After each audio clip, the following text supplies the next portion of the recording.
The first rain of the season had come and gone, leaving the air over Dry Creek Valley tasting of clean dust and bruised sage. It was a baptism that settled the grit for a time but couldn't wash away the weariness baked into the land itself. Eli Turner felt that weariness in his own bones. It was a familiar companion, riding alongside him for the better part of 300 miles. From the busted silver claims in the north down to this forgotten crease in the Nevada territory. His horse, a sturdy buckskin gelding named Roan, picked its way down the gentle slope of the valley, its hooves making soft, sucking sounds in the damp earth. The sun was bleeding out across the western peaks, painting the bruised purple undersides of the clouds in strokes of orange and raw pink. The light caught the new moisture on the greasewood and rabbit brush, making the whole valley shimmer as if it were coated in a fine layer of glass. It was a beautiful, lonely sight, the kind of beauty that made a man feel the full weight of his own solitude. For a month, Eli had seen nothing but the vast, indifferent emptiness of the high desert. Now, tucked into the curve of the valley below, was a sign of life, a ranch. It was laid out neat and deliberate, a long, low-built house of dark timber and river stone, a great looming barn, a series of corrals, and a scatter of smaller outbuildings. Smoke curled from the stone chimney of the main house, a thin gray ribbon against the twilight, promising warmth and a life that was settled, rooted. Eli had forgotten what that felt like. He was 32, though the lines etched around his eyes and the silvering at his temples might have argued for more. The life he'd lived had been hard-used and put away wet. The silver mines had given him a cough he couldn't shake, and a memory he couldn't drink away, a memory of splintered timbers, the roar of collapsing earth, and the face of a man he hadn't been able to save. He'd left with little more than Roan, his saddle, and the clothes on his back, searching not for fortune but for a place quiet enough to let the ghosts of his past fall silent. He drew Roan to a halt at the edge of the valley floor, letting the horse drink from a shallow pool of rainwater. The ranch below seemed to glow in the last of the light. It was a fortress of order in a world of chaos, and something in him, the part that wasn't yet broken, yearned for it. Work, he thought. Honest work with his hands under an open sky. That was a start. Maybe it was all the start a man like him could hope for. He nudged Roan forward, the decision made. As he neared the property, the smell of wet hay and livestock rose to meet him. A dog started barking from the direction of the house, a deep, territorial sound. The front door opened, silhouetting a man against the warm yellow lamplight from within. He was broad and thick-set, holding a rifle that rested easy in the crook of his arm, as if it were a natural extension of his body. Eli slowed Roan to a walk, keeping his hands high and visible on the reins. "Evenin'," he called out, his voice raspy from disuse. "Just looking for a bed for the night, maybe some work, if you've got it." The man on the porch didn't move. "We ain't a hotel," he said, his voice a low grumble, hard as the local rock, "and we're not in the habit of taking on drifters."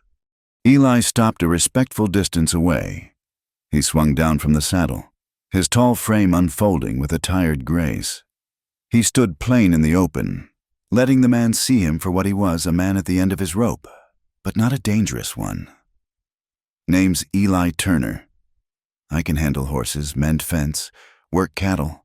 I'm a hard worker and I don't ask for much, just a wage and a place to lay my head." The rancher stepped off the porch, the dog, a big rangy shepherd mix, growling low at his side. He walked a slow circle around Eli and his horse, his eyes missing nothing. They were shrewd, weary eyes, the color of faded denim, and they took in the worn-out state of Eli's gear, the solid strength of his horse, and the quiet stillness in the man himself. This was Frank Holt, a man who measured the world by what it had taken from him. It had taken his wife in a fever that swept through the valley 10 winters past, leaving him with a fear so deep it had become the foundation of his life. "Where you coming from?" Turner Frank asked, his gaze lingering on the calluses on Eli's hands. North, Eli said simply. Was work in the silver mines near Tuscarora. He offered no more. The truth was a complicated thing, and he'd learned that most folks preferred the simple version. Mine work, Frank grunted, the word itself a judgment. He saw miners as a different breed, men who chased ghosts in the dark, always one bad bet away from trouble. Ranching was about sun and soil, about life, not about tearing wealth from the guts of the earth. Trouble find you up there. I left it behind me, Eli said, his voice even. It was the truest thing he could say. A flicker of movement at the door of the house drew Eli's eye. A young woman stood there, holding a dish towel in her hands. She was tall and slender, with a fall of dark brown hair pulled back from a face that was serious and intelligent. In the fading light, her eyes seemed large and watchful. She wasn't beautiful in the fragile, porcelain way of the women in the magazines that sometimes made their way out west, but there was a clean-lined strength to her features, a sturdiness in her posture that spoke of the land itself. This was Ada Holt, though he didn't know her name. He only knew that the sight of her was like a drink of cool water after a long, dry march. She met his gaze for a fraction of a second, her expression unreadable, before her father's voice cut through the air. Ada, get back inside.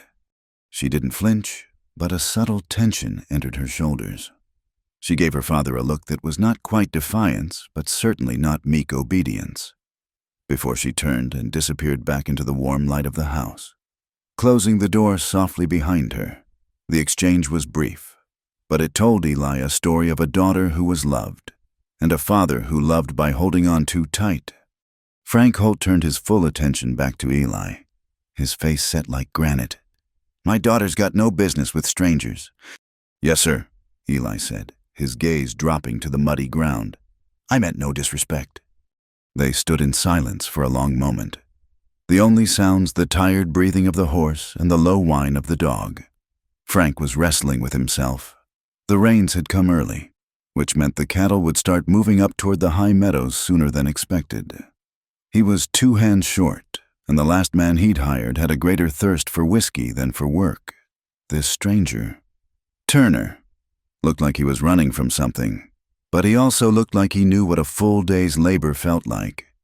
There was a quiet competence about him, a lack of swagger that Frank found preferable to the usual bluster of cowhands passing through. The bunkhouse is out back, Frank said finally, the words sounding like they were being pried from his throat. There's an empty cot. You can have your meals in the cook shack with the other men. I'll pay you $30 a month and found. You'll start at sunrise. Report to my foreman, a man named Silas. You cause one bit of trouble. You so much as look at my daughter the wrong way again, and you'll be gone before you can draw your next breath. You understand me? A wave of relief, so profound it almost buckled his knees, washed over Eli. I understand, he said, his voice steady.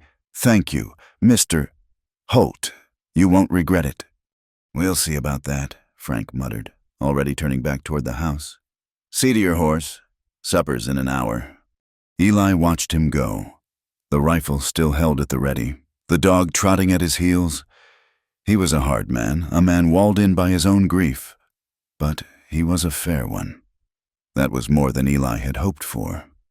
He led Roan toward the barn, the scent of hay and animals a welcome comfort. He found a stall, unsaddled the gelding, and gave him a thorough rub-down with a rough burlap sack, murmuring to him in a low voice. The horse was the only living thing that knew his secrets, the only one who had been with him through the darkness. Later, sitting on the edge of a lumpy cot in the long, dark bunkhouse, Eli felt the tension of the last few months begin to ease from his shoulders. The other hands, a grizzled old-timer named Pop and a young, wiry kid called Jimmy, had looked him over with mild curiosity before returning to their own worlds, one cleaning a bridle, the other writing a letter by the light of a smoky lantern. There was an unspoken code of privacy in places like this. A man's past was his own, so long as it didn't interfere with his work. Through the single grimy window of the bunkhouse, he could see the main house, A light burned in an upstairs window, a solitary beacon in the vast, enveloping darkness of the valley. He pictured the girl, Ada, in that room. He wondered what she thought about, what she dreamed of, living under the watchful, fearful eye of her father. She was a part of that other world, the world of family and home, of things that grew and endured. It was a world he had only ever looked at from the outside. He lay back on the cot, his hands behind his head, and listened to the sounds of the ranch settling for the night, the distant lowing of a cow, the nicker of a horse in the barn, the sigh of the wind as it moved through the cottonwoods down by the creek. They were sounds of life, steady and real, for the first time in a long time. The ghosts in his mind were quiet. He was just a man, in a bunkhouse, on a ranch in a place called Dry Creek. And tomorrow, the sun would come up, and he would have a day's work to do. For now, that was enough. It had to be. The days at the Holt Ranch fell into a rhythm dictated by the sun and the needs of the cattle. For Eli, this rhythm was a balm. He rose before dawn, the air still cold and sharp with the scent of pine from the high country, and worked until the last light had faded from the sky, leaving the valley floor awash in a deep, velvet darkness. His body ached with a clean exhaustion, a welcome substitute for the restless, gnawing anxiety that had plagued his nights for so long. He did his work and did it well, asking no questions and offering no opinions. He was a quiet presence, a tall, steady shadow moving through the daily chores. He reshod horses with a patient, knowing hand, doctored calves with a surprising gentleness, and when it came to breaking a wild-eyed colt, he used a soft voice and persistence instead of a heavy hand and spurs. Silas, the foreman, a man whose trust was harder to earn than a full water rights claim, began to give him more difficult tasks. The other hands, Pop and Jimmy, accepted him as one of their own, respecting his silence and his capacity for hard work. Eli was becoming part of the place, like a weathered fence post that, while not new, was now essential to holding things together. Ada Holt saw it all. Her life was circumscribed by the boundaries of the ranch and her father's unbending will. But her eyes were sharp. She had grown up around cowhands, men who were often loud, coarse, and transient. They came and went like the seasons, their personalities as predictable as their boastful stories. Eli Turner was different. The most telling thing about him was his stillness. In a world of restless motion and loud talk, he possessed a quiet gravity.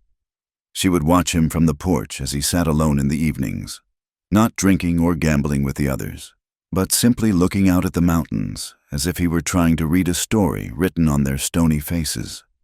Her father often took her with him on his rides to inspect the herds or check the springs, a habit formed after her mother's death, born of a need to keep her close. It was on these rides that her path would occasionally cross with Eli's.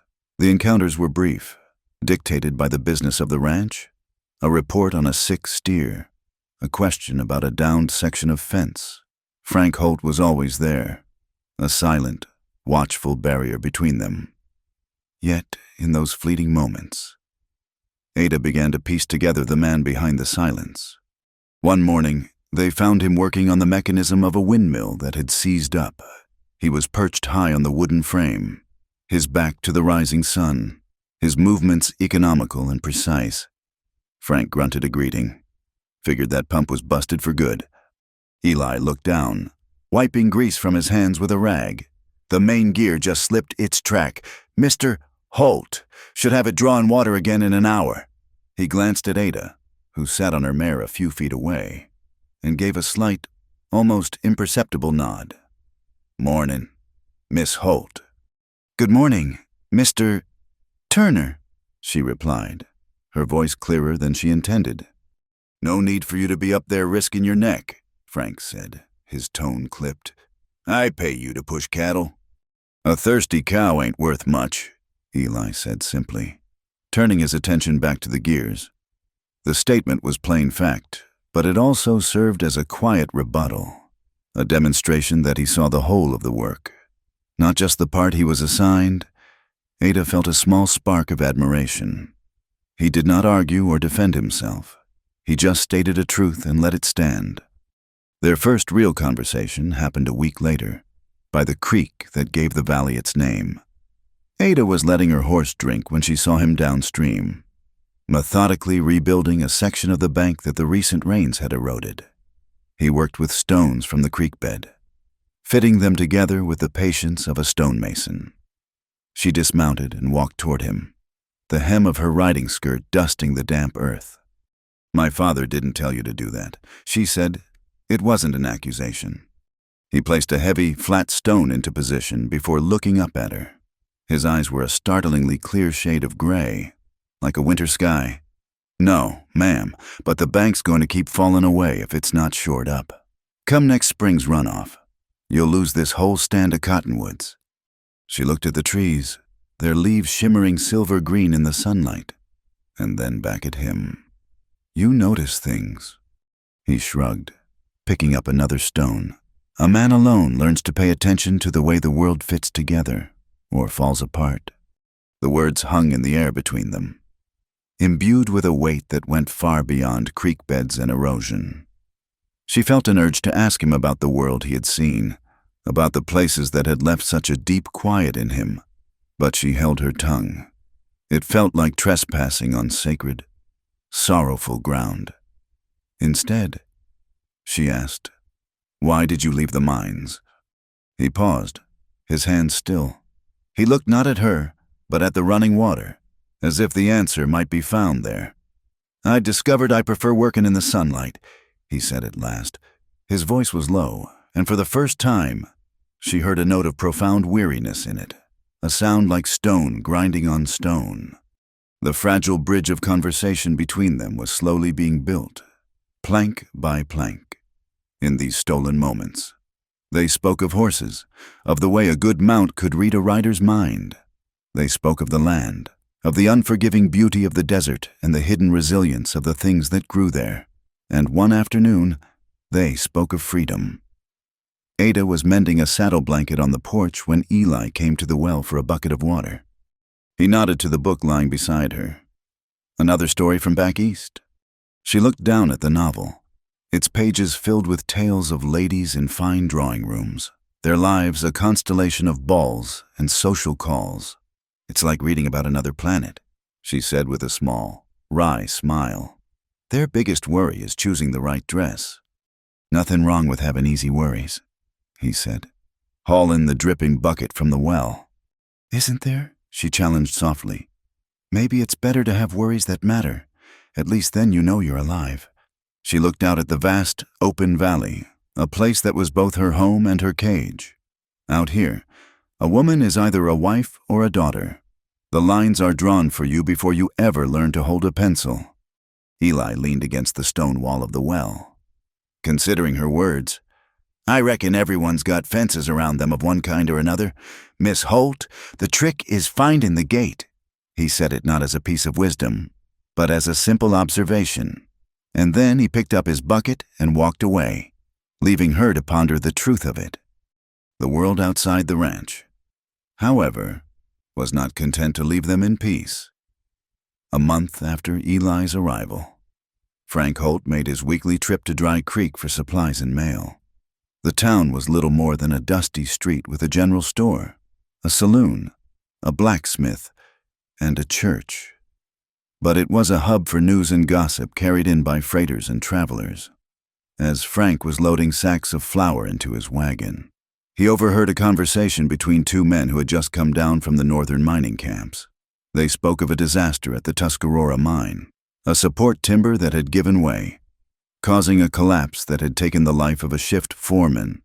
They mentioned that the authorities suspected it wasn't an accident, and they mentioned the name of a man who had vanished the day after the collapse. A man who had been arguing with the foreman just hours before it happened. The name they mentioned was Turner. Frank Holt felt a cold dread settle in his gut. He drove the wagon home in a thunderous silence, his mind racing. He had taken in a drifter, a man with a shadowed past, and given him a place near his daughter. The possibility that he had harbored a man responsible for another's death was a violation of everything he stood for. He did not confront Eli directly. It wasn't his way. Instead, his watchfulness intensified. He became a constant, brooding presence. He rearranged the work schedules so that Eli was always sent to the most distant parts of the ranch, while Ada was forbidden from riding out alone. The air on the ranch grew thick with unspoken suspicion. Ada felt the change immediately. The small freedoms she had were curtailed. Her father's eyes were always on her, his conversations with her brief and strained. She knew, with a certainty that chilled her, that this had to do with Eli. The whispers she'd overheard from the other hands confirmed it. They gave Eli a wider berth now, their looks a mixture of fear and morbid curiosity. She found herself in a painful, disorienting battle with her own heart. Everything she had been taught, everything her father represented, told her to be afraid, to trust the rumors and see Eli as a threat. Her father's fear was a powerful, contagious thing, an emotion that had shaped her entire world. Yet, her own experience of the man stood in stark opposition. She had seen no malice in him, only a deep and abiding sadness. She had felt no threat from him, only a quiet respect. This gentle man who could calm a frightened horse with a touch, and who spoke of finding gates in fences, did not seem like a person who could take a life. For Eli, the shift was a familiar, bitter pill. He had felt it before, this cooling of regard, this drawing away. He knew the rumors had finally caught up to him. He saw the suspicion in Frank Holt's eyes and the fear in the faces of the other men. It was the ghost he had been trying to outrun, and it had found him here, in the one place where he had started to feel a flicker of peace. He retreated further into himself, his silence becoming a shell. He did his work, kept his head down, and avoided Ada at all costs. To look at her now was to see a reflection of the clean, honorable life he felt he had forfeited forever. The guilt he carried over the mine collapse, the memory of the man he couldn't save, was a weight that bent his shoulders and haunted his sleep. One evening, as the sun set, casting long shadows across the yard, Ada could bear the suffocating tension no longer. She saw Eli leaving the barn, heading for the solitude of the bunkhouse, mustering a courage she didn't know she possessed. She intercepted him near the water trough. "Mr. Turner," she said, her voice trembling slightly. He stopped but didn't turn to face her fully. "Miss Holt." "I've heard the stories," she said, forcing the words out. "From town, about the mine." He stood with his back to her, a tall, unmoving silhouette against the glowing twilight. The silence stretched, filled only by the chirping of crickets and the distant call of a lone coyote. When he finally spoke, his voice was rough with an emotion she couldn't name. "Some things are best left buried. Miss Holt," he said it without anger or malice, but with a finality that was like a door closing between them. Without another word, he walked away, leaving her standing alone in the gathering dusk, more confused and heartsick than ever before. She was caught in the cross-currents, torn between the father she loved and the stranger she was beginning to trust, a stranger who might be carrying a sin too dark to confess. The summer deepened, and a dry, suffocating heat settled over Dry Creek Valley. The sun beat down from a mercilessly white sky, bleaching the color from the landscape until the whole world seemed rendered in shades of beige and pale gold. The air was a physical weight, thick with the drone of insects and the smell of hot dust and curing wild hay.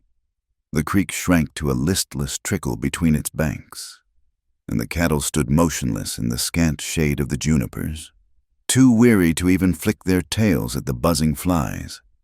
It was a season of stillness, a time when tempers frayed and the smallest exertion felt like a monumental effort. Eli worked through the heat with a dogged persistence, his shirt perpetually soaked with sweat, a fine layer of alkali dust clinging to his skin like a second hide. He felt the oppressive weight of the atmosphere both outside and in. The wall of suspicion Frank Holt had erected around him was as tangible as the heat itself. The brief, stolen conversations with Ada had ceased entirely. Now, when their paths crossed, she would give him a small, pained look and hurry away, Her father's shadow seemingly always attached to her own. The hope for a quiet life, for a place to let his past lie dormant, was evaporating in the relentless sun. He felt the old restlessness stirring in his blood, the familiar urge to saddle Roan and ride until this place, too, was just another memory. On one particularly brutal afternoon, Silas sent him to repair a stretch of barbed wire at the far western edge of the property, a place where the sun hammered the open plain without pity. For hours, he worked, stretching the wire taut, his hands raw from the barbs, the sweat stinging his eyes. When he finally finished, he was bone-weary and caked in a gritty paste of dirt and sweat. On his ride back to the main compound, all he could think about was water. Not just a drink from his canteen, but the shocking, absolute relief of total immersion. There was a place, a small pond hidden behind the main barn in a thick grove of cottonwoods and willows. It was fed by a cold spring that bubbled up from deep within the earth, and its water remained cool even on the hottest of days. It wasn't a formal bathing spot. It was a private, forgotten place, a sanctuary for deer and coyotes. Eli knew that at this time of day, with the heat at its peak, the other hands would be seeking shade in the bunkhouse, and Frank Holt would be in the main house, going over his ledgers. He felt sure he would be alone. He led Roan to the barn, and then, grabbing a piece of soap from his saddlebag, he walked through the shimmering heat toward the trees. Parting the thick, leafy branches of the willows felt like stepping into another world. The air was cooler here, filled with the damp, earthy smell of wet soil and green leaves. The pond was a small jewel of clear, dark water, its surface dappled with sunlight filtering through the canopy above. Without hesitation, Eli stripped off his filthy clothes, dropping them in a heap on the grassy bank. He walked to the edge and waded in, the icy shock of the water making him gasp. It was a glorious, cleansing pain. He sank up to his shoulders, the cold water leaching the heat and the ache from his muscles, washing away the grime of the day. He closed his eyes, tilting his head back, feeling a profound sense of release. Here, for a moment, he was not the hired hand, not the man with a past. He was just a body, suspended in the cool, quiet water. Meanwhile, Ada had discovered that morning star. A spirited young colt she had a particular fondness for had somehow worked the latch on his corral and wandered off. It was a minor transgression, but she felt a prickle of annoyance at the animal's stubborn ingenuity. With her father and the hands all occupied, she knew it was up to her to find him. She pulled on her boots and set out, her gaze scanning the ground for the colt's distinctive tracks. She found them easily enough in the dust, leading away from the corrals and toward the line of trees by the creek. He was likely seeking shade and water, just like every other sensible creature in the valley. She followed the trail into the welcome cool of the cottonwoods, her steps quiet on the soft earth. She pushed aside a curtain of willow branches, expecting to see the colt drinking from the pond, but instead, she stopped, her breath catching in her throat. It was Eli. He stood shoulder deep in the water, his back to her, the sun slanting through the leaves painted stripes of light across his skin. She saw the powerful muscles of his back and shoulders, honed by years of hard labor. She saw a landscape of old scars, faint white lines that told stories she could not begin to guess. His head was tilted back, his face turned up to the slivers of sky, his eyes closed in a state of what looked like pure bliss. He was completely unguarded, stripped bare of not only his clothes, but of the stoic, defensive armor he wore every day. The sight was so unexpected, so intensely private, that she felt like an intruder on a sacred rite. Her first instinct was to flee. A hot blush flooded her face, and her heart began to hammer against her ribs. This was wrong. She should not be here. She should not be seeing this. She started to back away, her foot landing on a dry, brittle twig. It snapped with a crack that sounded as loud as a gunshot in the afternoon stillness. Eli's eyes flew open. He didn't startle or flinch, but simply turned his head, his body following in a slow, fluid motion, and then he saw her. Their eyes locked across the 10 feet of shimmering water. The world seemed to stop. Ada was frozen, caught between her mortification and a powerful, magnetic inability to look away. She saw the surprise in his eyes, but there was no anger there, no shame. He simply looked at her, his expression unreadable. She felt her own defenses crumble. There were no more rumors, no more warnings, no more unspoken tensions. There was only the truth of the moment, a man and a woman, alone, in a quiet, hidden place. He held her gaze for a long, silent moment. Then, the corner of his mouth twitched. A slow, weary smile spread across his face, a genuine smile that reached all the way to his tired, gray eyes and transformed his entire countenance.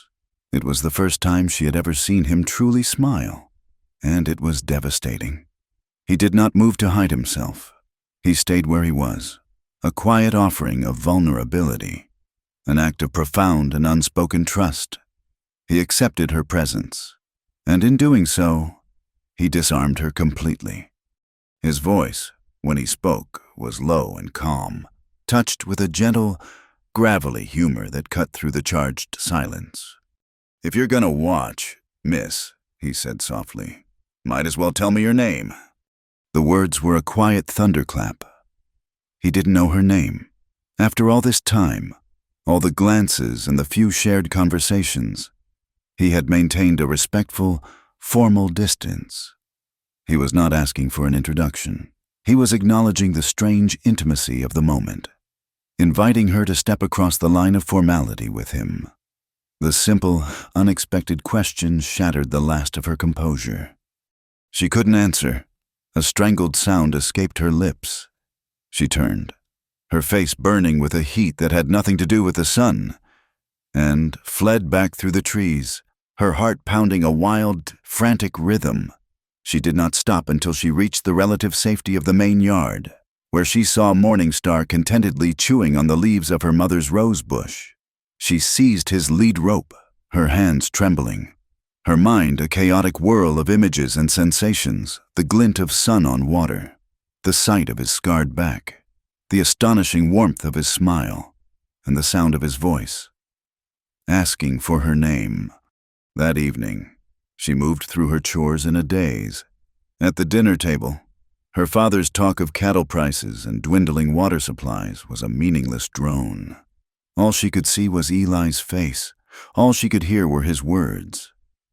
Later, in her room, she lay in the darkness, staring at the ceiling.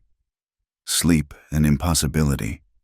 The embarrassment was still there, a hot coil in her stomach, but it was mingled with something else, something thrilling and deeply unsettling. He had seen her looking, and he had not judged her. He had smiled.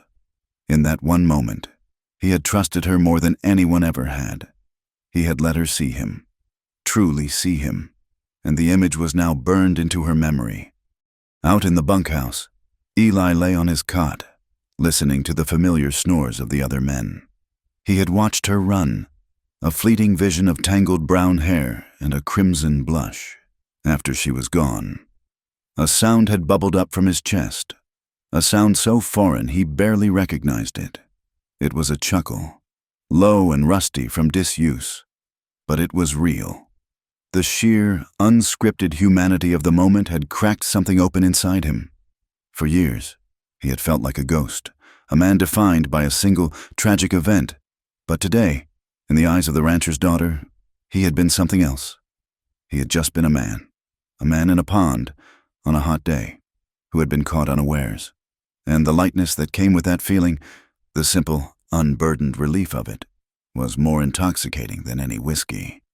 It stayed with him long into the night, a small, warm ember in the cold darkness of his soul. The encounter at the pond did not erect a wall of shame between them, as Ada had feared, but rather dismantled one. The shared, unguarded moment had created a new kind of language, a silent understanding that made their former, stiff formality impossible. The air was still charged, but it was with a current of awareness, not suspicion. The question he had asked, a simple request for her name, now hung between them, waiting for an answer. She gave it to him 2 days later. He was in the corral, working with a young colt, Morningstar, the same one whose escape had led her to the pond. He wasn't breaking the horse, but gentling it, using a long rope and a low, soothing voice. Ada leaned against the top rail of the fence, watching him move in a slow, patient dance with the animal. He had a way with troubled things, a quiet authority that calmed rather than conquered. When he was finished, he coiled his rope and walked toward her, his face unreadable in the harsh midday sun. "He's got a good mind," Eli said, nodding toward the colt. "Just needs to know he can trust you."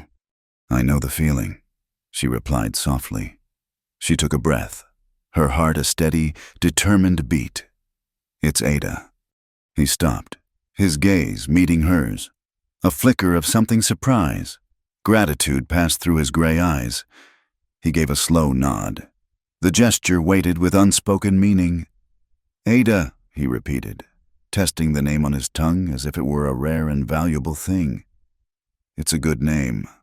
"My mother chose it," she found herself saying. She loved the gardens back in Ohio. She said it meant adornment, but that she hoped I'd adorn my own life, not someone else's. It was a piece of herself she had never shared with anyone, a secret inheritance from a woman she barely remembered. Eli considered this, his expression serious. "Sounds like she was a smart woman." "She was," Ada said, a lump forming in her throat. "She wouldn't have lasted long out here, though this land requires a different kind of strength." "Maybe," he said, his eyes scanning the vast, sun-scorched valley. "Or maybe it just asks you to show the strength you've already got." That conversation was the first of many. They learned to find moments away from the ever-watchful eyes of her father. A few words exchanged by a fence line at dusk, while he was on his way back to the bunkhouse. A longer talk during a cattle drive, when the herd spread out across a wide meadow and they found themselves riding side by side, insulated from the others by 100 yards of dust and distance. Sometimes, late at night, when a restless energy kept her from sleep, she would see the faint orange glow of a cigarette near the barn and would carry out a tin cup of water, her presence a silent question.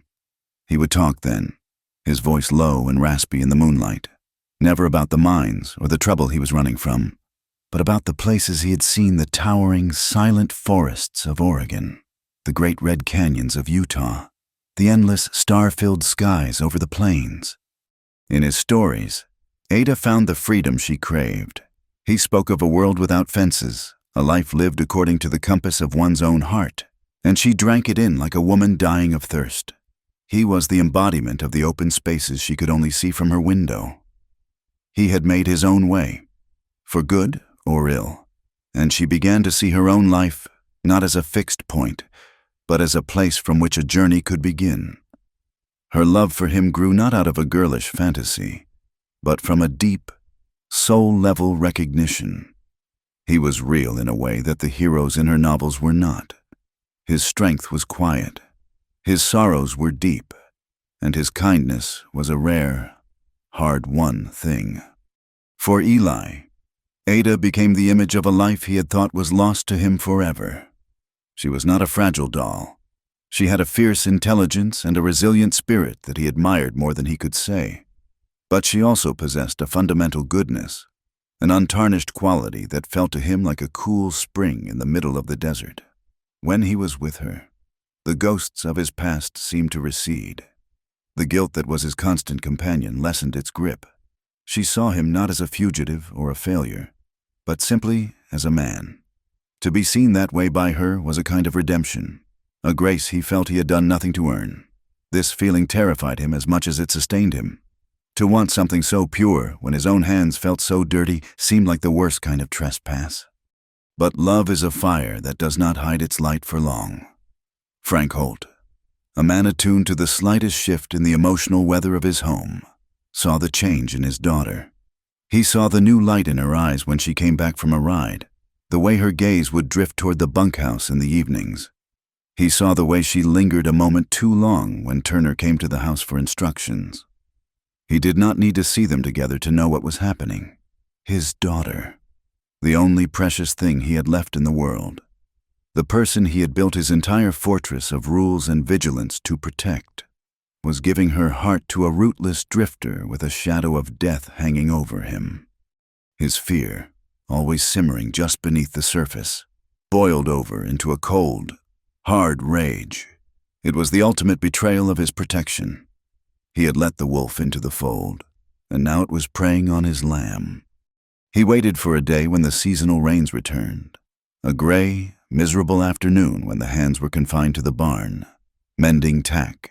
He found Eli alone, restitching a tear in a thick leather cinch.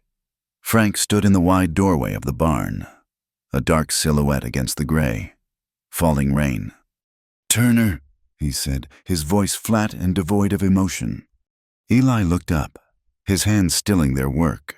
"Mr. Holt." "The rains have started," Frank stated, as if commenting on the weather. "Should be another month of this. And then the ground will dry out."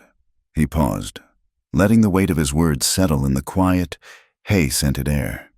"When the mud is gone, so are you. Your time here is done." Eli did not look surprised. He had been expecting this, in one form or another, since the day he'd arrived. He met his employer's gaze, his own expression calm. He set down the leather and the awl. "I've given you a good month's work," he said. It was not a plea, but a statement of fact. "You've done the work I paid you for," Frank conceded. "But I won't have your kind around my daughter. I see the way she looks at you. I won't let you poison her with whatever trouble you're running from." Eli felt a familiar, bitter taste in his mouth. He thought of arguing, of telling Holt that his intentions toward Ada were the most honorable he'd ever had in his life. But he knew it was useless. To a man like Frank Holt, he would always be the sum of a rumor, a man from the mines, a dark stain on a clean world. He gave a single, slow nod. When the rain stopped, he agreed. There was nothing more to say. The next few weeks were a form of quiet torment for Ada and Eli. The unspoken deadline hung over them, charging every stolen glance, every brief exchange, with a desperate, painful urgency. Ada knew what her father had done. She didn't have to be told. The grim finality in Eli's eyes was confirmation enough. A furious, rebellious anger took root in her heart, an anger directed not just at her father, but at the suffocating constraints of her life. On one of the last days, when the clouds had begun to break and the promise of dry roads was in the air, Eli sought her out. He found her by the creek, skipping stones across the water's surface with a kind of fierce, unhappy energy. "Heard you were looking to buy a pistol in town," he said, his voice gentle.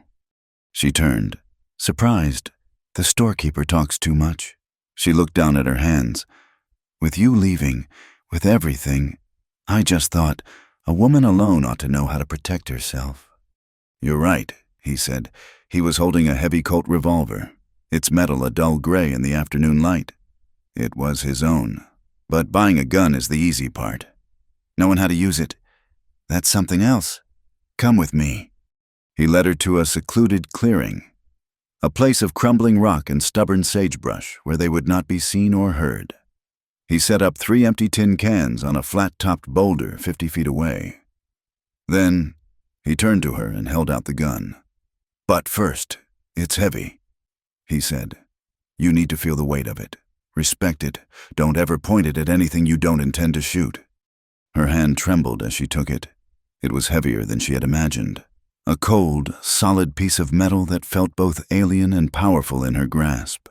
He stood behind her, his presence a warm, steadying influence. He didn't touch her, but he was close enough that she could feel the heat from his body and smell the faint, clean scent of leather and soap that always clung to him. "Now, stand with your feet apart," he instructed, his voice a low murmur near her ear. "Like you're bracing against a wind. Raise it with both hands until you're looking straight down the barrel. Line up the sight at the end with the notch at the back. Make them one line, and put that line right on the center of that can." She did as he said, her arms shaking with the effort of holding the heavy pistol steady. The tin can seemed to dance at the end of the long barrel. "Breathe," he said softly. "Let out half a breath and hold it. Don't pull the trigger. Squeeze it, slow and steady, like you're squeezing water from a cloth. Let the hammer falling surprise you." She took a shaky breath, let it out, and held. She focused on the can, on the line of the barrel, on the feel of the cold metal trigger against her finger. She squeezed. The explosion was a deafening roar that slammed into her, the gun bucking in her hands with a force that nearly tore it from her grasp. A puff of dust flew from the rock, a full foot to the left of the cans. "It's all right," he said, his voice still calm. "Your eyes were open. That's the first step. Try again." They spent the next hour like that. He patiently reloaded the revolver, and she fired, again and again. Slowly, her arms stopped shaking. Her breathing steadied. She began to feel the rhythm of it, the connection between her eye, her hand, and the target. Finally, on her last shot, there was a satisfying clang, and one of the tin cans flew from the rock, spinning through the air. A triumphant, breathless laugh escaped her. She turned to him, her eyes shining. "I did it." He was looking at her, but there was a deep, profound sadness in his expression. "I knew you could," he said. He wasn't talking about the can. He was giving her a farewell gift, the only thing of value he had to offer, a tool, and the knowledge to use it. He was teaching her how to be her own protector, how to stand her ground in a world that would try to fence her in. He was teaching her how to find the gate. "This ain't just about shooting cans, Ada," he said, his voice barely a whisper. "It's about deciding. You decide when to stand, when to run, and when to fight. Nobody else gets to make that choice for you. Not your father, not me, nobody." She looked from the smoking pistol in her hand to his sad, steady eyes, and she understood. He was setting her free. The sky over the valley had been scoured clean. The last of the rain clouds had been pushed east by a dry wind from the desert, and the sun now baked the damp earth, drawing the moisture out in hazy, shimmering waves. The roads were hardening. Eli's time at the Holt Ranch was drawing to a close, a fact that settled in the air between him and Ada like a constant, silent ache. He had packed his few belongings into his saddlebags, and in the evenings, he gave Roan extra rations of oats, readying the horse for a long journey to nowhere in particular. Every sunrise felt like a judgment, every sunset a farewell. The past did not arrive on the wind, but on horseback. 3 riders appeared in Dry Creek one afternoon, their horses lathered and trail-worn, their clothes stiff with the grime of a long ride. They were not cowhands. They had the hard, watchful eyes of men who lived in the tight, dark spaces of the world, men from the mines. The man who led them was broad and thick-chested, with a florid face and a tangle of greasy, black hair that fell over the collar of his coat. His name was Duke Madden, and he carried his bulk with an unnerving, predatory confidence.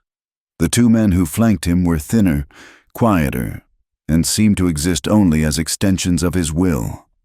They went straight to the saloon, and Duke's loud, booming voice soon filled the small, dusty room. He bought a bottle and spoke freely, asking questions about the local ranches, specifically the largest one in the valley, the one owned by a man named Holt.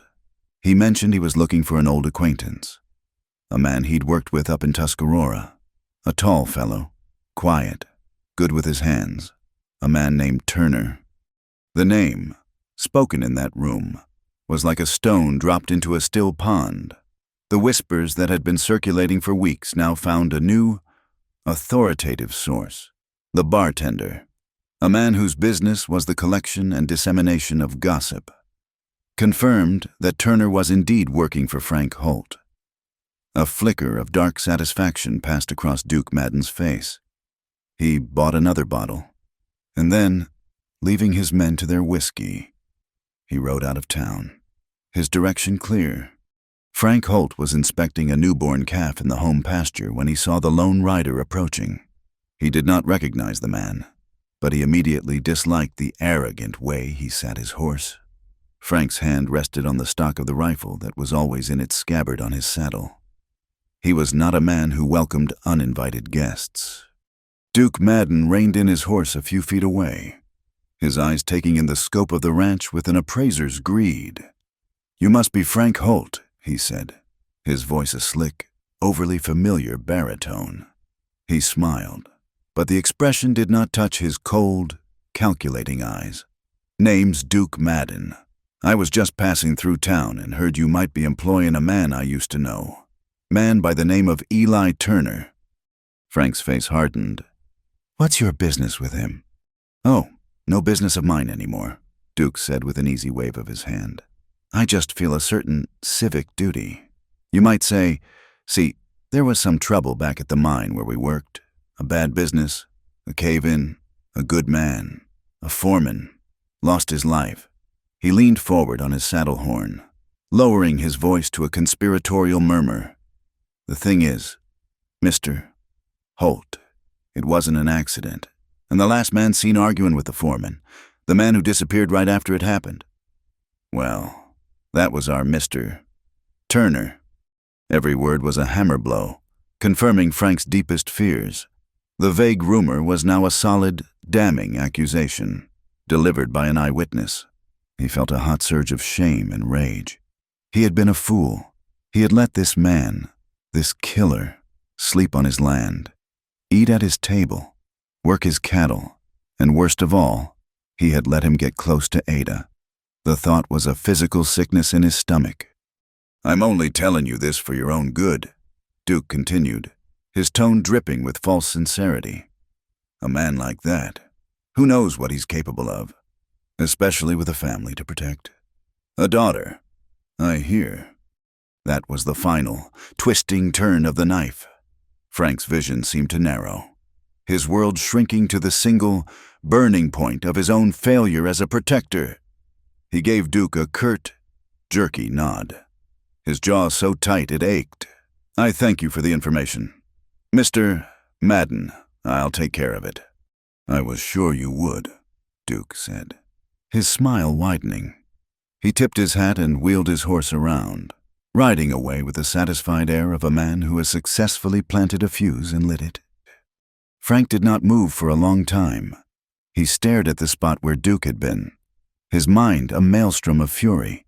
The quiet competence he had come to respect in Eli now seemed like a sinister deception. The man's silence was not dignity. It was the secrecy of a murderer. He turned his horse and galloped back toward the ranch house, his spurs digging into the animal's flanks, a storm of righteous anger breaking inside him. He found Eli in the yard, checking the hoof of one of the workhorses. Silas and Jimmy were nearby, coiling ropes. Frank threw himself from the saddle before his horse had even come to a full stop. "Turner!" he bellowed, his voice cracking with rage. Eli looked up, his expression calm, but his eyes were wary. He had seen the rider approach the pasture. He had known, with a sinking certainty, that his time had run out. "Get your things!" Frank snarled, his face a mottled, furious red.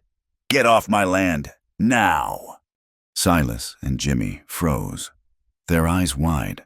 From the house, the front door opened, and Ada stepped onto the porch, drawn by the sound of her father's shouting. Her heart seized when she saw his face.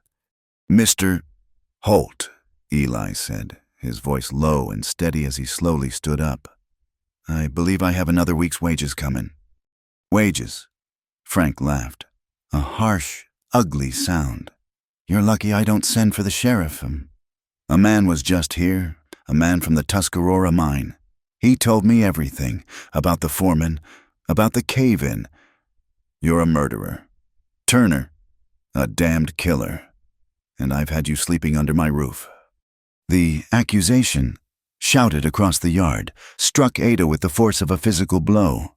She took a step forward, her hand flying to her mouth. This was it. The ghost, the shadow from his past, now had a name and a face. Eli's expression did not change, but a deep weariness settled into his features, a profound exhaustion that seemed to age him by a decade. He looked past Frank, his gaze finding Ada on the porch.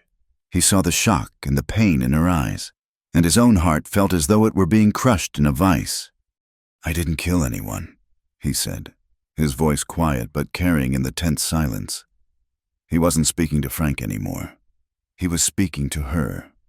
He held her gaze, trying to convey a lifetime of truth in a single look. Then he turned his attention back to the rancher. "But if you believe I did, I'll leave." The simple, dignified response only fueled Frank's rage.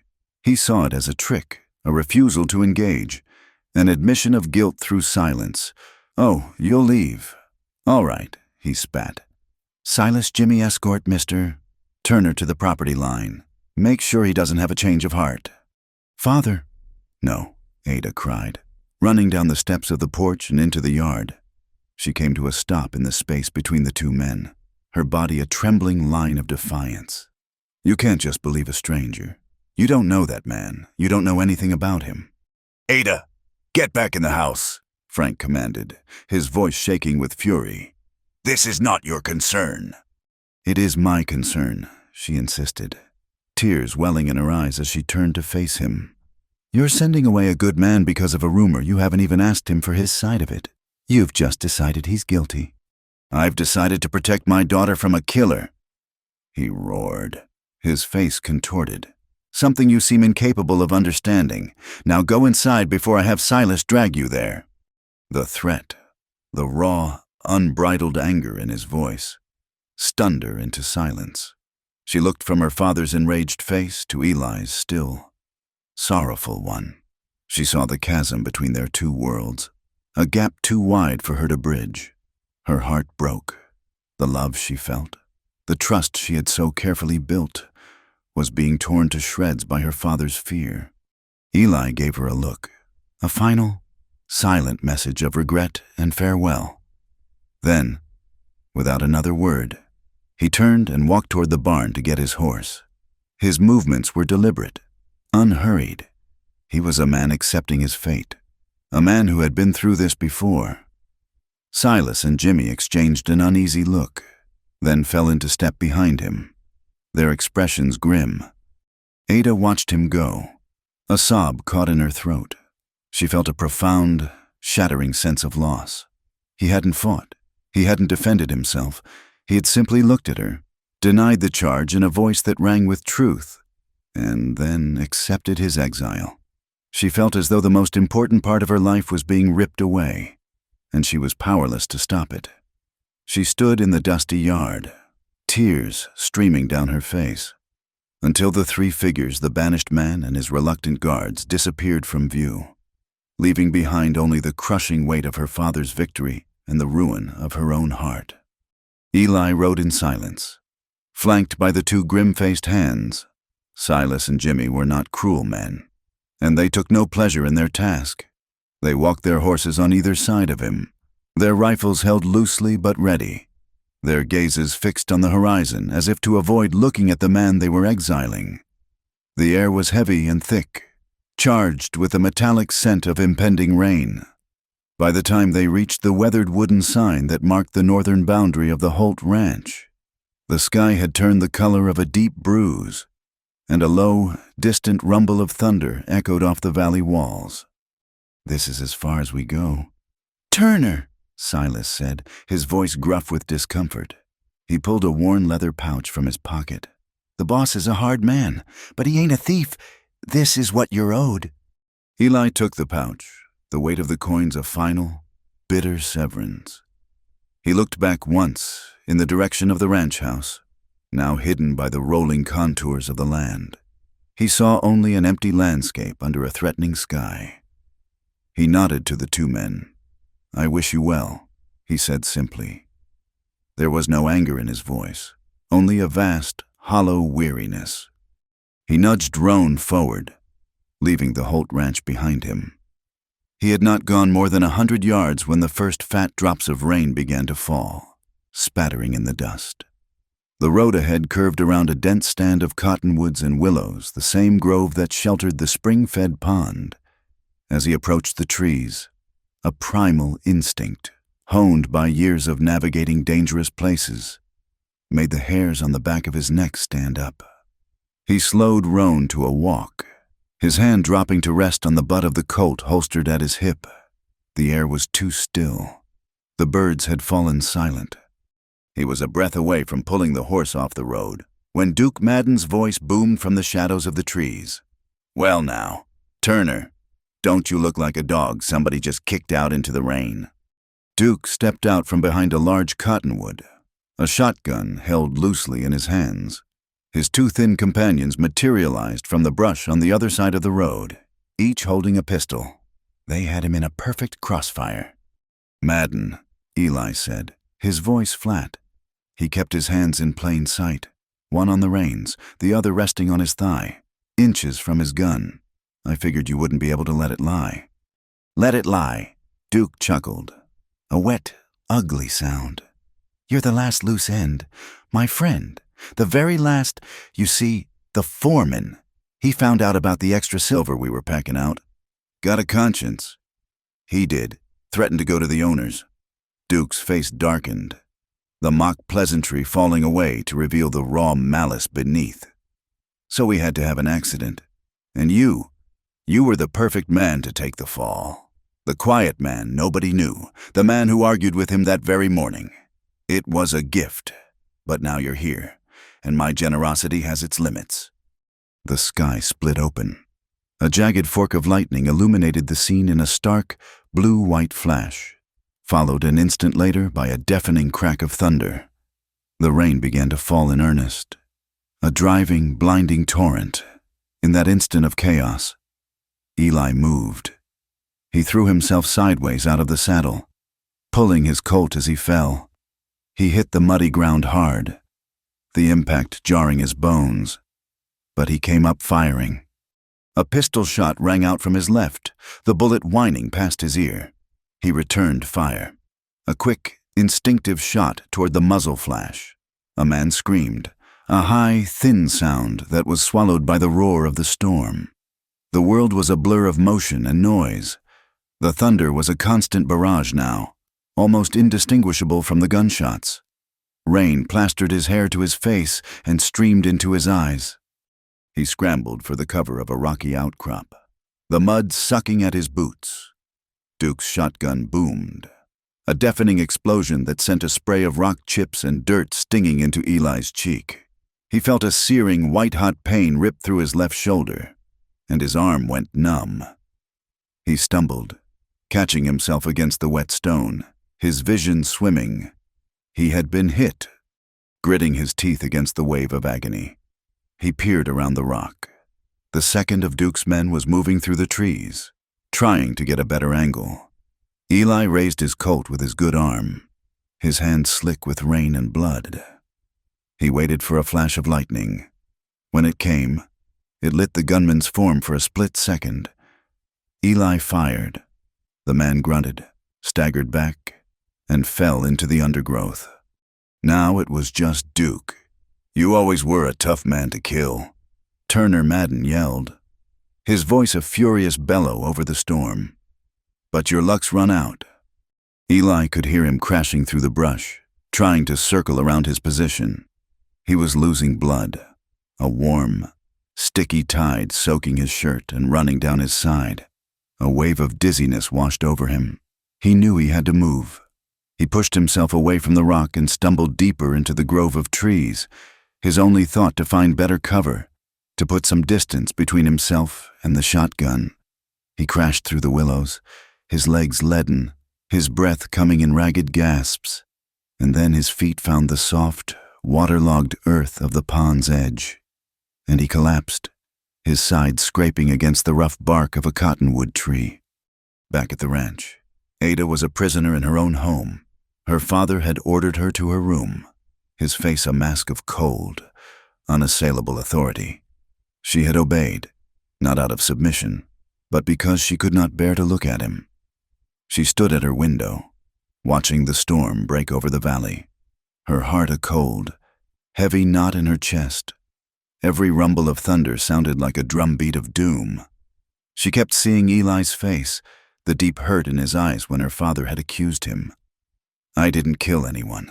His words echoed in her mind, a desperate prayer against the accusation. A frantic knocking at the front door startled her.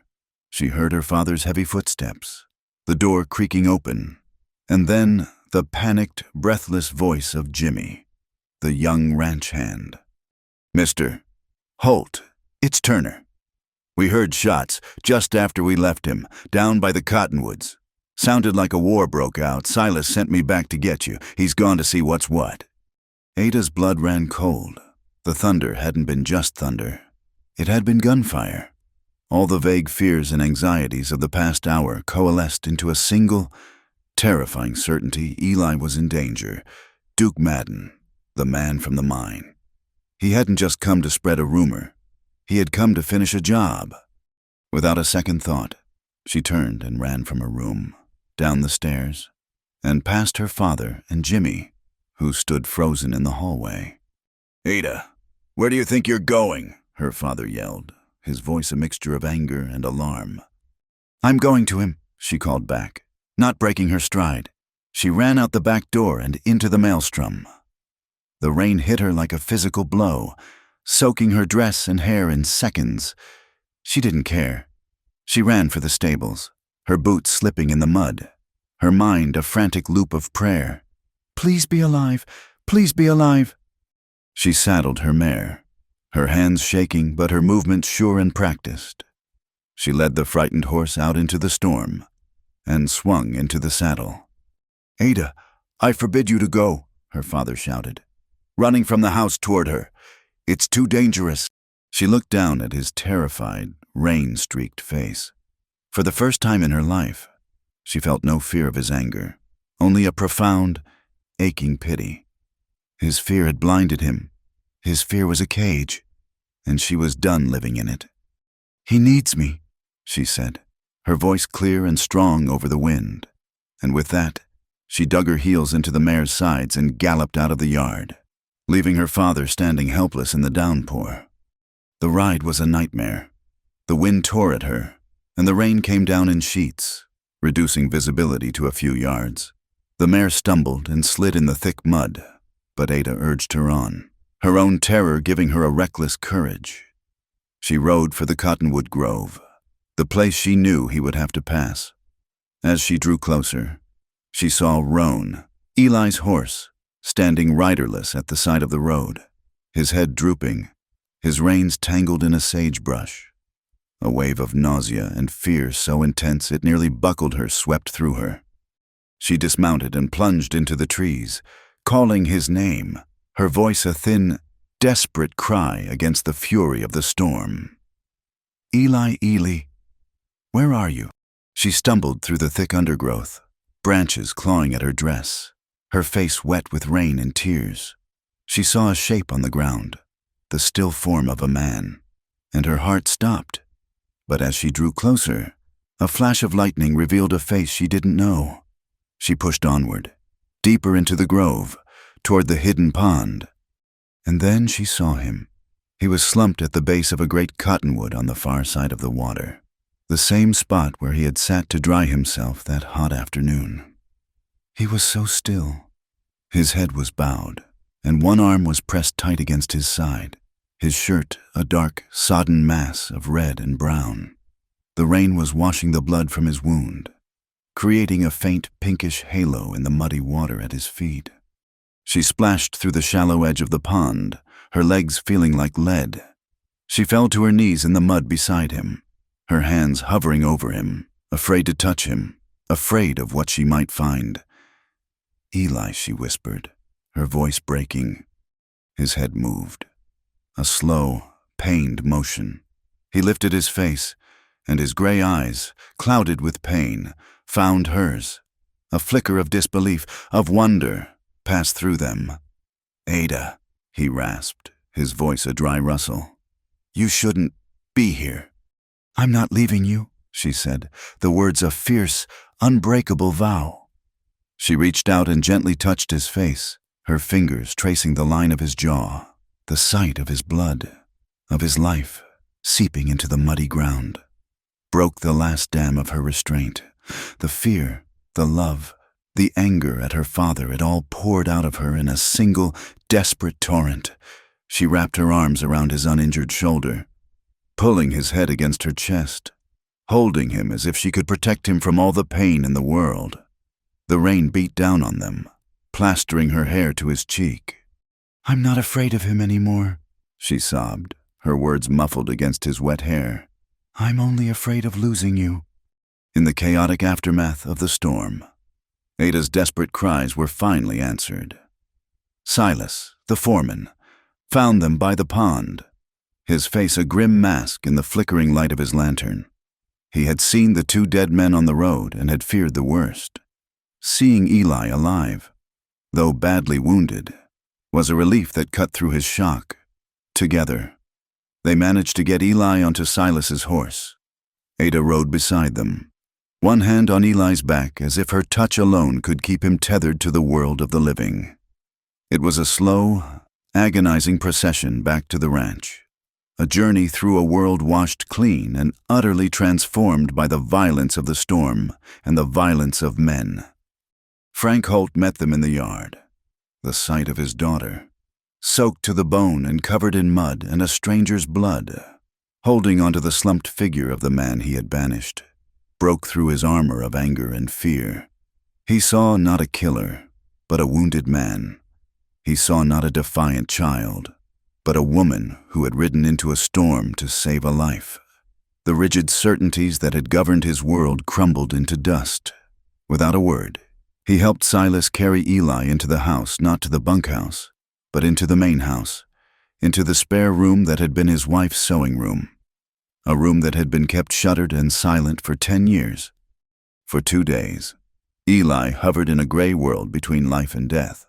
The town doctor, a weary, whiskey-scented man named Abernathy, came and dug the shotgun pellets from his shoulder, shaking his head at the raggedness of the wound. He spoke of fever, of infection, of the slim chances of a man surviving such a trauma. But Ada refused to listen. She became the fierce guardian of that quiet, sick-scented room. She cleaned the wound, spooned broth and water between his cracked lips, and sat by his bedside, speaking to him in a low, constant murmur, telling him about the ranch, about her horses, about the way the light looked on the mountains in the morning. She was willing him to live, pouring her own strength, her own hope, into the fragile vessel of his life, while Ada fought for Eli's life. The truth began its slow, inexorable journey to the surface. The sheriff arrived from the county seat, a grizzled, methodical man who had seen his share of violence. He found Duke Madden hiding out in the saloon, nursing a bottle and a wounded pride. Confronted with the two bodies and the testimony of Silas and Jimmy, Duke's blustering arrogance collapsed. He told a rambling, self-serving story, but the core of it was undeniable. He admitted to ambushing Eli, to trying to silence him, and in his attempt to cast Eli as the villain, he inadvertently revealed the truth of what had happened at the Tuscarora mine. He spoke of the foreman's discovery of their high-grading scheme, of the argument, of the accident with the support timbers that he and his partners had arranged. He even boasted that Turner had been a fool, that he'd run back into the collapsing tunnel to pull another miner to safety, only to be blamed for the whole affair when he finally emerged, half dead himself. The story spread through Dry Creek and out to the surrounding ranches like a prairie fire. Eli Turner was not a killer. He was a hero, a man who had been wronged, a man who had been carrying the weight of another's sin. The whispers of suspicion were replaced by murmurs of respect and shame. The news reached Frank Holt like a physical blow. He sat at his heavy oak desk, the place where he managed the orderly, predictable world of his ranch, and felt the foundations of his life give way. He had not just been wrong, he had been cruelly, blindly, and unforgivably wrong. His fear had made him an agent of injustice. He had looked at a good man and seen a monster. He had driven that man out, into the guns of his enemies. And his daughter had seen the truth he had refused to see. She had ridden into the heart of the danger he had created, and in doing so, had saved them all from a tragedy of his own making. The shame was a bitter, corrosive acid in his gut. On the third day, the fever broke. Eli woke to the feel of a cool, damp cloth on his forehead and the sight of Ada asleep in a chair by his bed, her head resting on her arms, her face pale with exhaustion. He watched her for a long time, the steady rise and fall of her breathing a more beautiful sight than any sunrise he had ever witnessed. She had called him back from the edge. She had been his anchor in the storm. The love he felt for her was a quiet, overwhelming force, a feeling so pure and powerful it made his chest ache.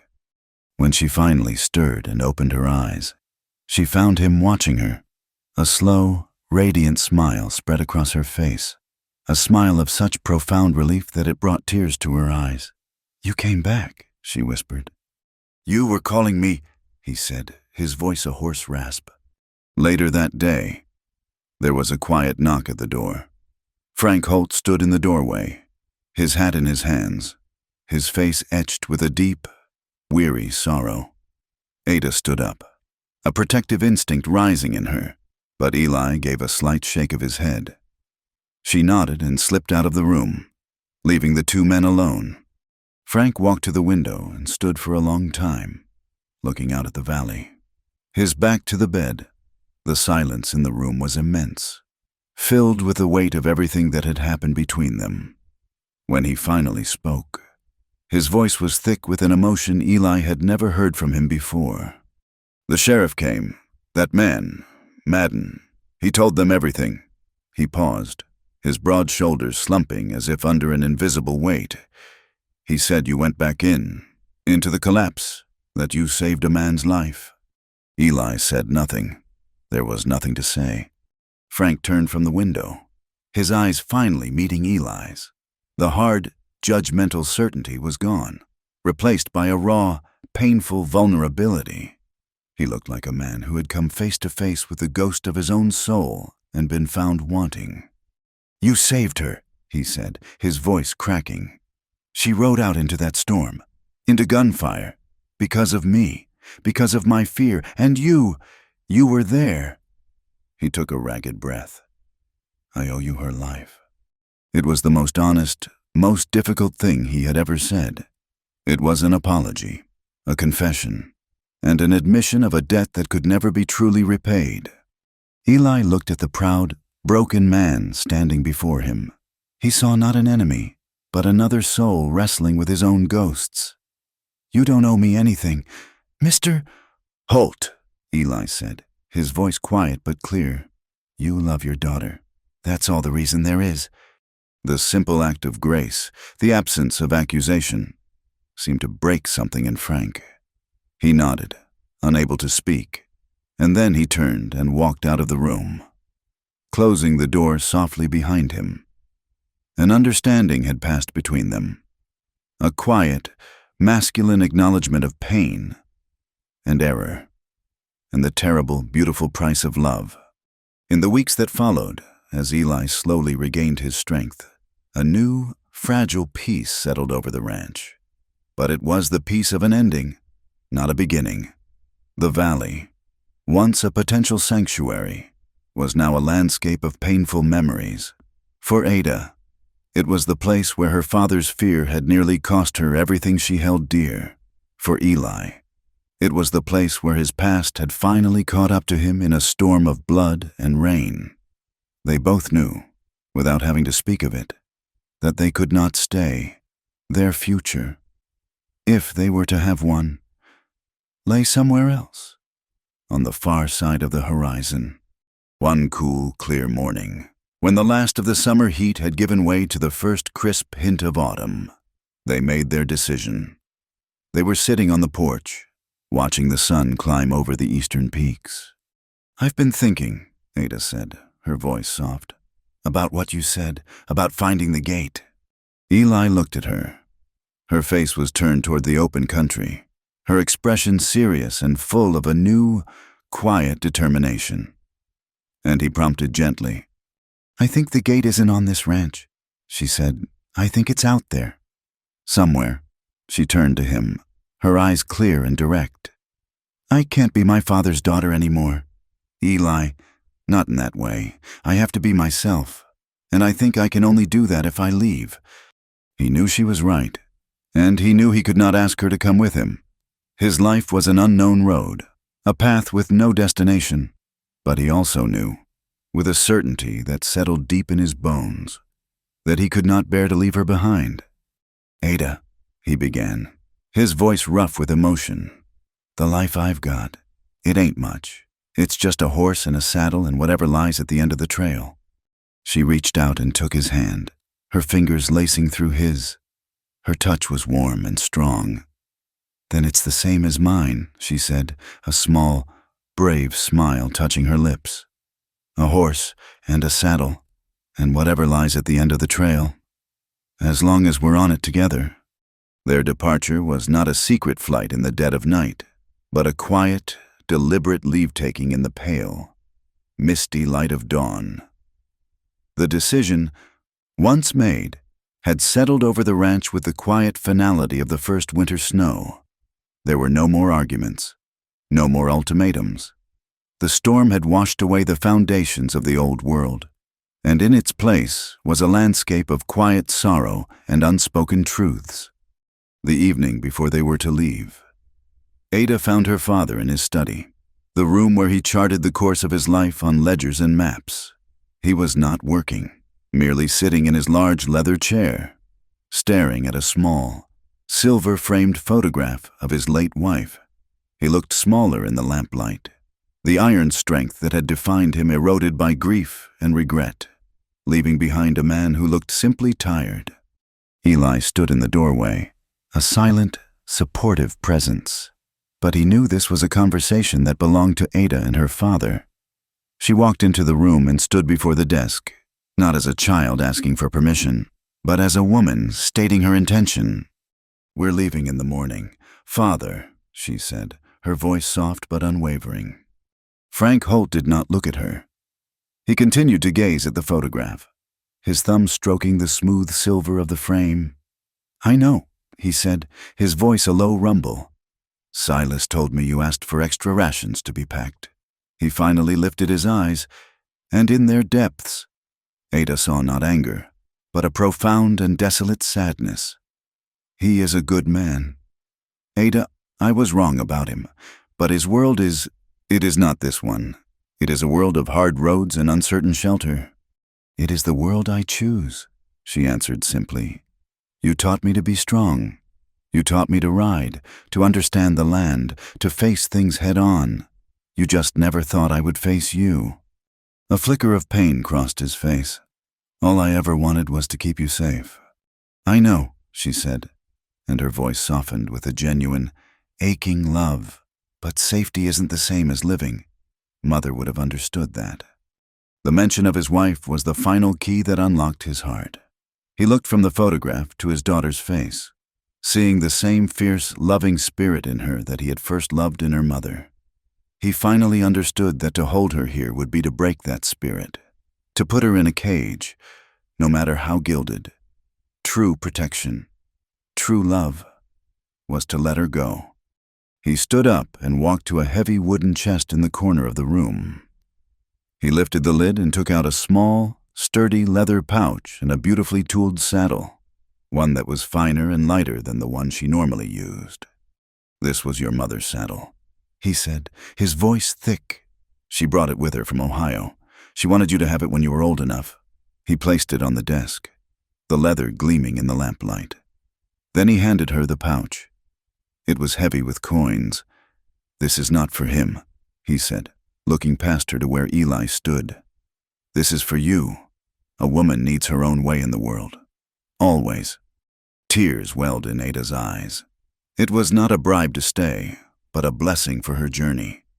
It was his acceptance, his final, painful act of love. She took the pouch and threw her arms around his neck, burying her face in his rough wool shirt, just as she had when she was a little girl.